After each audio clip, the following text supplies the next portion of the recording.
কিন্তু ভাইরে ভাই, এই দেখেন, আপনাদের একটু যদি না দাঁড়ায় দেখায় এই ব্রিজের সৌন্দর্য, তাহলে কেমনে হয়।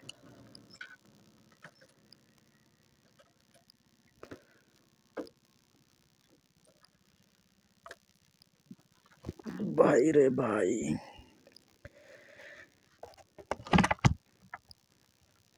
নদীর পানির কলকলানি শব্দ, নিচায় তো ভালোই মানুষ, এই কি কাউখালী, বেশ চমৎকার কাউখালীর একটা ইয়া দিয়ে দিছে। আর এখানে একদম পার্কের মতো বানিয়ে ফেলছে তো, অন্য আর একদিন আসতে হবে এখানে, আচ্ছা, তারপরে দেখতে হবে। বেশ চমৎকার, সকালবেলা সূর্যটা ঠিক এই বরাবর চোখের উপরে পড়ছে। আর আমিও ব্রিজের মানে অপর প্রান্তের শেষ প্রান্তে আর কি।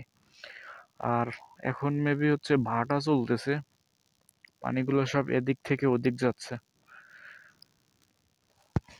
মানে এতক্ষণ বাইক রাইড করলাম তো একটু ঠান্ডা লাগলো, এখন এই রোদে, মিষ্টি রোদে একেবারে মানে সেই লাগতেছে। আর বাইকটা দেখছেন কতটা চকচক করে না, বাইকটাকে আমি সবসময় চাকচিক্য করে রাখি। তবে আপনারা একটু কমেন্ট করে বললেন তো এই ব্রিজটাকে আপনাদের কাছে কেমন লাগে। আর এই ব্রিজটা কিন্তু পিরোজপুরের মধ্যেই। যারা হচ্ছে এই বরিশালের এই পাশ থেকে হচ্ছে কুয়াকাটার এদিকে ঘুরতে যায়, তারা হচ্ছে এই ব্রিজটা দেখতে পায়।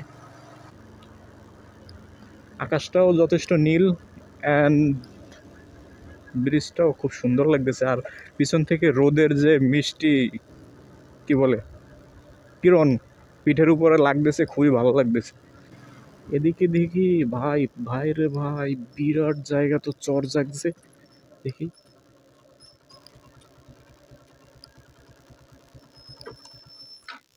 ভাই রে ভাই, এদিকে তো অনেক জায়গা চর জাগছে। ওই দেখেন, ওটা কি গরু? হ্যাঁ গরু, ওই দেখেন ওই যে গরুগুলো খাল সাঁতরে এই পাশ থেকে এই পাশে আসতেছে। আগে ব্রিজ ছিল কিন্তু এখান থেকে শুরু হয়েছে, এখান থেকে একেবারে একদম ওই পর্যন্ত, কিন্তু মাঝখান থেকে এই অনেক জায়গা তো চর জাগছে, অনেক জায়গা। ওরে ভাই, এটা তো জানতামই না। অনেক মানুষ আছে আশেপাশে, ক্যামেরায় জানি না অতদূর ধরতে পারবে কিনা, তবে অনেক মানুষ আছে। এই গরুগুলো এখান থেকে খাল সাঁতরে একেবারে এই পর্যন্ত চলে আসছে।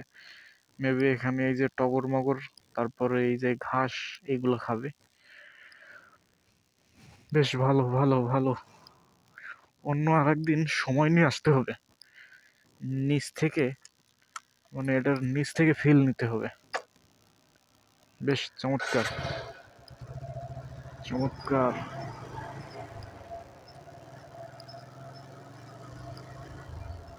মানে এটা আমি জানতামই না যে এখানে চর জাগছে।